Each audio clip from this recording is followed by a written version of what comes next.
Hey, this is the month of December. Welcome back to KDS Reviews. Let's do some of what I think is like the top 10 Christmas programs because everything isn't in a movie. Some of these are just TV programs. Let's get started. Let's get started in 1990. Cola Culkin, Home Alone. It's Home Alone. This movie was number one for 12 consecutive weeks. It didn't even come off of number one until June of the following year. A story about him being being left behind on a family trip, and all the plots and bombs that he did to keep his characters like Daniel Stern and Joe Pesci from getting in here, breaking into the house. Home Alone, instant Christmas classic. Another Christmas classic. Jimmy Durante, it's animated. Frosty the Snowman. I remember seeing this as a kid, and I was devastated when Frosty got into the plant room and he melted. I couldn't believe it. I watch this myself every year. That's Frosty the Snowman. Coming in at number 8, one you may not have heard of. It's another Rankin and Bass special. 'Twas the Night Before Christmas with Joel Grey. This is a story of a group of mouse that live in this house. And one of them writes an ugly letter to Santa saying he's a fraudulent myth. So they don't know if Santa's going to come on the night before the night of Christmas Eve. It tells the story of it. This is a cute little story right here. Another one doesn't really come on that much. Not really seen about it. For my younger viewers, you might be able to find it like on Amazon or something. But that was the Night Before Christmas. Another Christmas classic here. 1947. It's been remade so many times. Miracle on 34th Street. This is the one with Natalie Wood in it. It's the story of there's this drunken Christmas at a Macy's department store. But then this other person comes in named Kris Kringle comes in and says he wants to replace him. And then he tells them he's the real Santa Claus. Then they try to sue him to prove that he's not the Santa Claus. It has a surprise ending at it.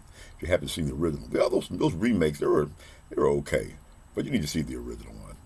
That's Miracle on 34th Street.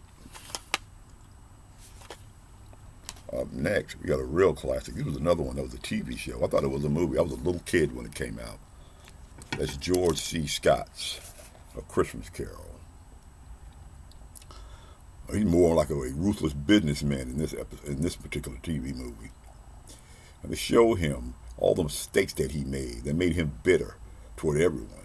All the things that he did to other people and what their effects. And the three ghosts show him the people behind the scenes really think and feel about him. I know they've done Scrooge, and I know there's been another version, one with Patrick Stewart that's pretty good. But none of them seem to outmatch this one. That's A Christmas Carol. Up next, kind of tied. We got tied. That's Rudolph. This came in a holiday package. They had Frosty, Rudolph, and Santa Claus is coming to town. But we're going to mainly talk about Rudolph the Red-Nosed Reindeer here. This actually was done stop-motion action puppets in Japan, actually, if you could believe that. And the puppets were thought to be lost. There were so many of them caught. They found one, and it was auctioned, not auctioned, it was appraised at $10,000 on the Antique Roadshow. But they ended up selling it for Santa Claus and Rudolph for $368,000.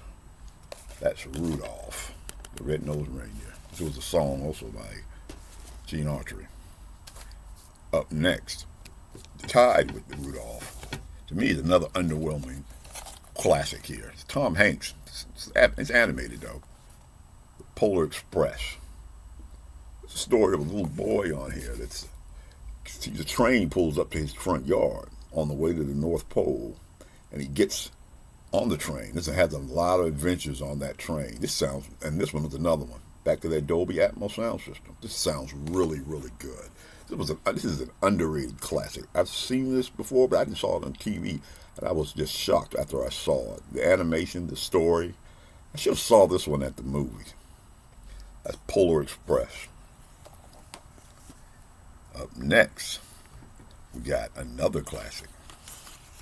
How the Grinch Stole Christmas, right here. Nothing more can be said about this than what it is. This is a guy that shows you the true meaning of Christmas is, not the gifts. He thinks if he takes all the Who's from Whoville, their gifts, their toys, all their food, the roast beef, that he'll destroy Christmas. But he finds out what Christmas is really about. That's How the Grinch Stole Christmas. Thinking along that same vein is another classic that I'm surprised that he had kept certain scenes of it in. That's A Charlie Brown Christmas.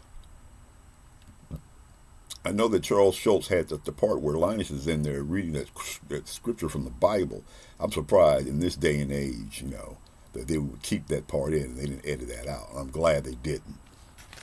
And he insisted that scene with Linus saying what the real meaning of Christmas is. Tells about the birth of Christ. That's Charlie Brown Christmas. Up next, I have some notes here on this one. This is a movie that's really based off of a book called Nobody Lives Forever? Yeah. This role was turned down by Stallone, Arnold Schwarzenegger. They wanted Don Johnson, Clint Eastwood. You'd be surprised, but you've seen it. It's a big hit. It's called Nobody Lives, you know what you know it by? The second greatest Christmas movie of all time. Die Hard. I know this is going to be a real controversy. This is not a Christmas movie. This is a Christmas movie. This is more of a Christmas movie than Miracle on 34th Street, the Nakatomi Plaza. It takes place on Christmas Eve at a Christmas party. And now he has a gun. Ho, ho, ho. With Bruce Willis and Alan Rickman. This is an absolute classic. If you have not seen this, and when you have not seen it, I don't know how you could not have seen this movie. It's one of the greatest movies of all time. One of the greatest adventure movies of all time. And it's a Christmas movie. It's a Christmas movie. You know what? I got a better idea. Let's go to John McClane himself.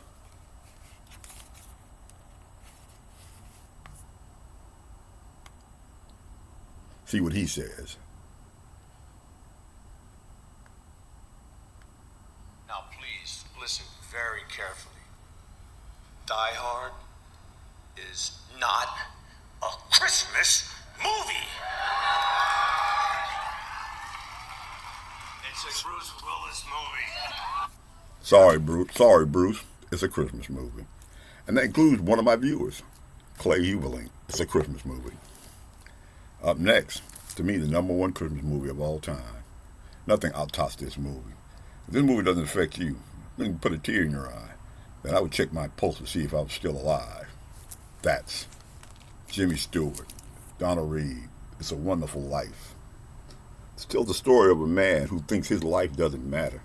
All the decisions that he made, he thinks he's really missing out on what could have been. So an angel shows him what would have happened, not just to him, the whole town, all the friends, all the people that are connected to him, what their lives would have been like if he had never been born. It has one of the best endings I've ever seen. Like I said before, if this movie doesn't affect you, I don't know what to tell you. That is A Wonderful Life. To me, the greatest Christmas program of all time.